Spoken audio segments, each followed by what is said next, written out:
யோகஸ்தானத்தை சனி பகவான் பார்க்கும்போது ஜாலியாக கால் நீட்டி படுத்துக்கலாம், ஒரு பிரச்சனையும் கிடையாது. மீதியெல்லாம் சனி பகவான் வில் டேக்கர்.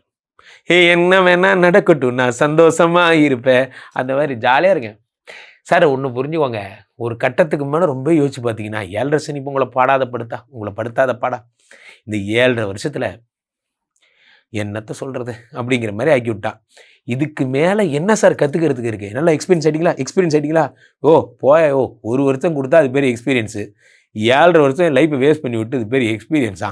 அப்போது 3ஆம் இடத்துல இருப்பவர் 5ஐ பார்த்து வீடு வாங்கி தருக. பேசிக்கொண்டிருக்கும் இந்த நேரம் இருந்தால் மகர ராசிக்காரர்கள் வீடு வாங்குகிற முனைப்பை நோக்கி சென்று கொண்டிருப்பார்கள். வீடு வாங்கணும், அதெல்லாம் பண்ணுவாங்க. 3ஆம் இடத்தில் இருக்கக்கூடிய ஒரு 5ஐ பார்க்கிறார். 3லிருந்து 7ஆம் பார்வையா மகர ராசிக்காரர்கள் 9ஐ பார்க்கிறார்கள். 9ஆம், இதுதான் பிரச்சனை. மகர ராசிக்காரர்கள் இந்த 9ஐ பார்க்கவே கூடாது. அப்படி பார்த்தா என்ன ஆகும் அப்படின்னா, சனி 10ஆம் பார்வையா 12ஆம் இடத்தை பார்த்துறாரு. 12ஆம் இடம் என்பது என்ன? இல்லற வாழ்க்கை அயன சயன ஸ்தானம், தாம்பத்தியம் சம்பந்தப்பட்ட கொஸ்டின்ஸ் அண்ட் ஆன்சர்ஸ். உங்களுக்கு ஒரு நிம்மதியை தருகிறார். அதே நேரத்தில் கணவன் மனைவிக்குள்ளே இருக்கிற பிரச்சனைகளை சுமூகமாக தீர்த்து வைக்கிறார்.